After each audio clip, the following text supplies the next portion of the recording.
I wouldn't say it's just as exciting, just because when you do it for the first time, you're not exactly sure what to expect, but it's right up there. I know you always get asked about what is the synergy, how much of his personality, how much of his game matching up, and just, I don't know. I mean, it's probably a broad question, but how do you kind of explain it to me? I think, we met when we were in college, and we're both from California, so I think we share that. And we've just spent a lot of time together. I think, Fred put us together at the President's Cup in Australia, and we just became fast friends and have been really good friends since. I guess, like, your personalities, your disposition, things like that. Do you otherwise find it hard to find guys that you relate with in that way? You know what I mean? Or was it just like a kind of a kindred thing where you're like, wow, that guy's kind of like me, and that's a rarity? Is there anything to that? No, I just think, some people you feel like you get along with better, or you become really good friends with. And it just happened naturally. I think you had to have the opportunity to spend time with each other, which we did. And, we just found that we were, really good friends. He's someone that I feel like doesn't really kind of put himself out there overly. And if you were trying to explain kind of what Xander is like beyond the Wikipedia version, how would you kind of describe him as a guy? Yeah, I think he's very humble and confident, like you said, reserved and witty.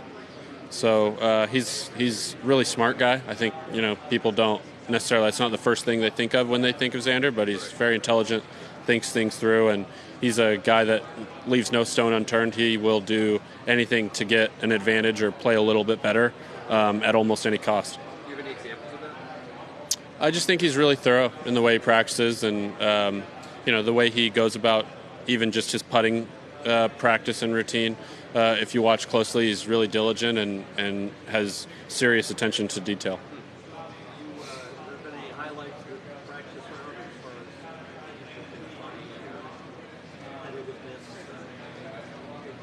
competitiveness? No, we've had a good time out there. Just getting used to the golf course. The golf course is in great shape, and these practice rounds we have a couple matches, but nothing too crazy, and it's been fun.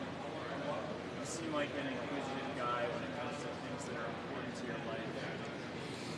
How have you approached this entire PGA Tour situation in terms of information gathering and decision making? Yeah, I think it's important for everybody to be informed. I mean, maybe not at the end of the day, but definitely everybody. This is their business that they run, and so.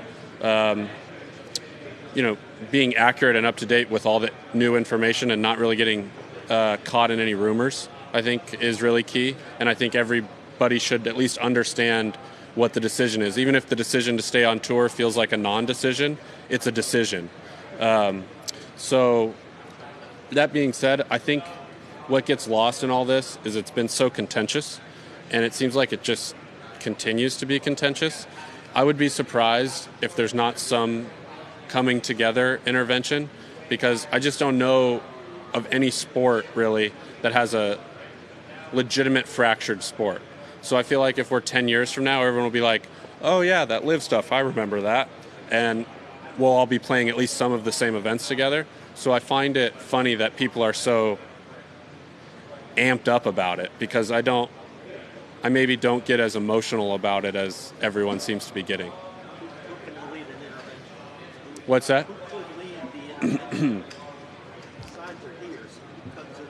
I'm not sure. I'm just looking, and I could be wrong. I'm not saying that I know that there's, going to be a coming together. I'm just saying when I look at all other sports, all the best players play together.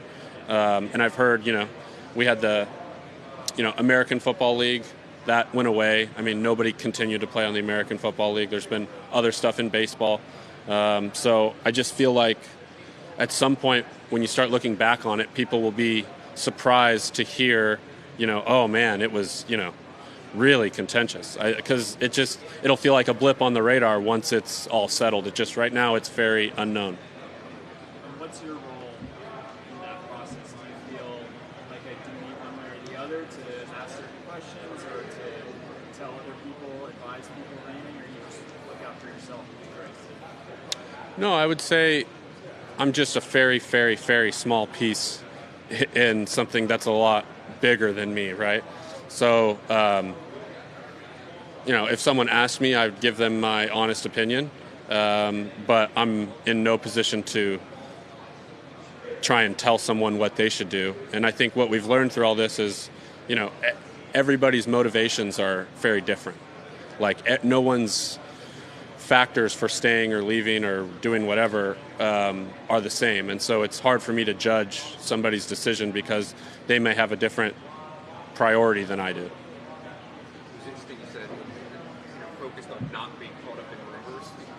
Like, how do you do that when anyone can start anything? Just not giving credence to it and not I shouldn't say not, but waiting until we get something that's a fact. Right.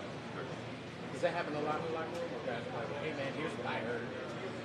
Yeah, I mean, you hear all the time, oh, some new top 10 players going, right? And then, we've been hearing stuff like that for a year or more. So until it actually happens, I give it basically no credence.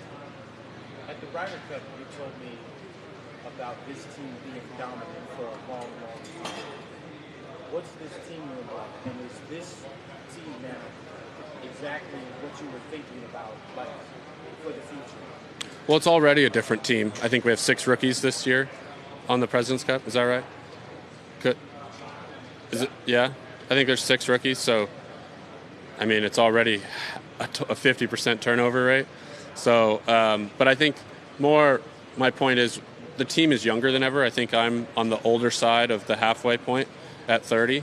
And so they don't have as much scar tissue as I feel like the other guys did from the Ryder Cup. This tournament's different than the Ryder Cup, but I feel like the young guys are hungry and have basically no scar tissue.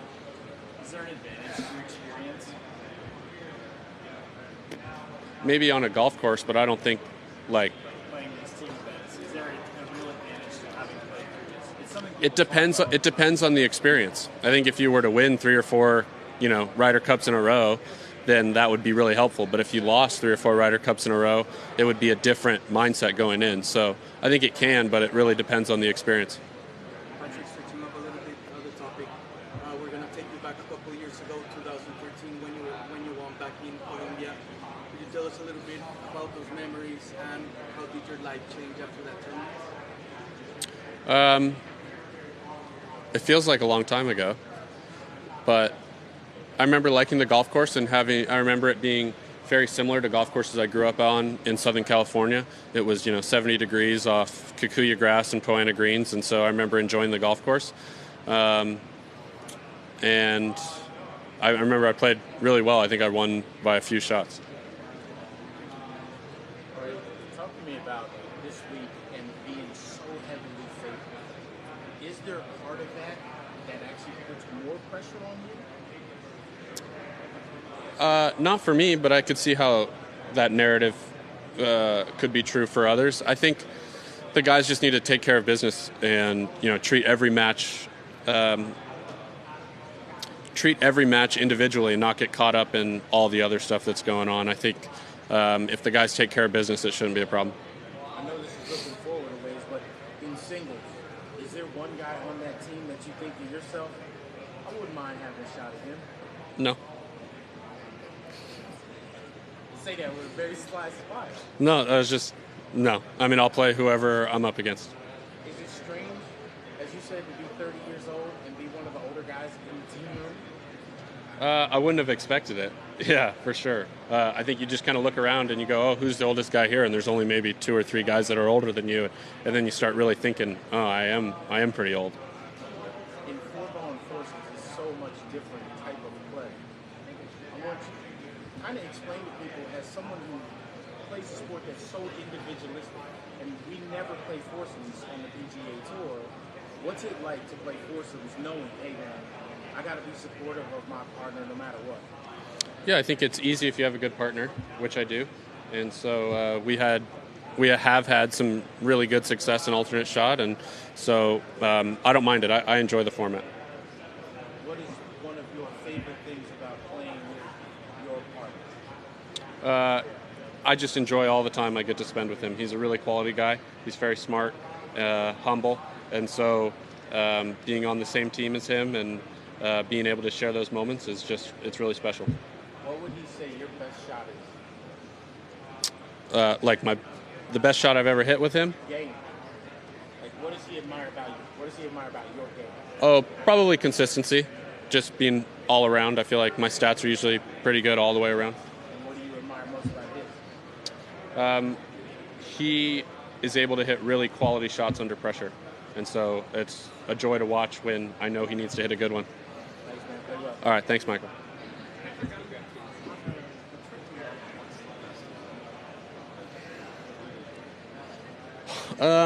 We've had a bunch. So hard to say. Usually the last one we tasted. We've had a bunch of good ones, and we enjoy. We've gone to French Laundry the last 2 times, and so we've really had a blast with Thomas Keller at his restaurant.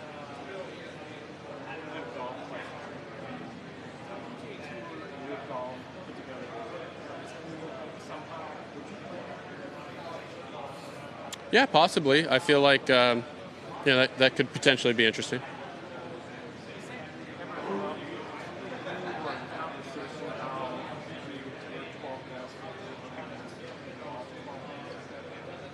No, but if they come up with an event, I'll check it out. Thank you.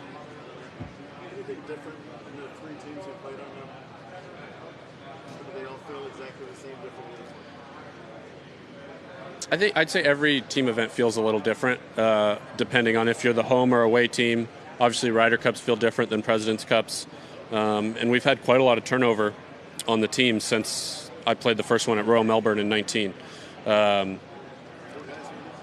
What's that? I think there's maybe 4 guys from that team that are here this week. Yeah, sounds right. JT, Kiz, Xander, myself.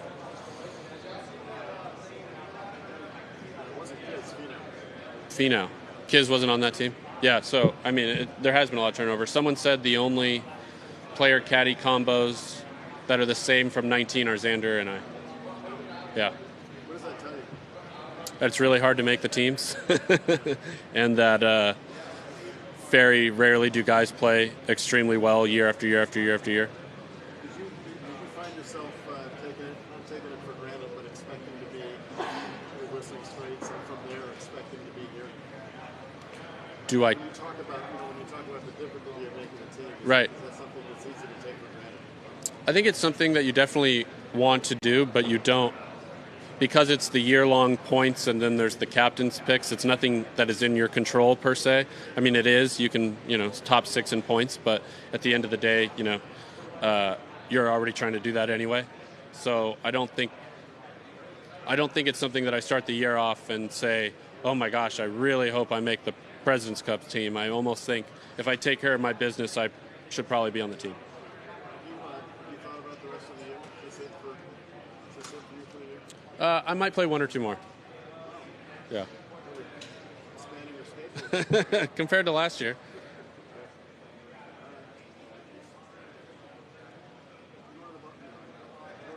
I don't think so. Come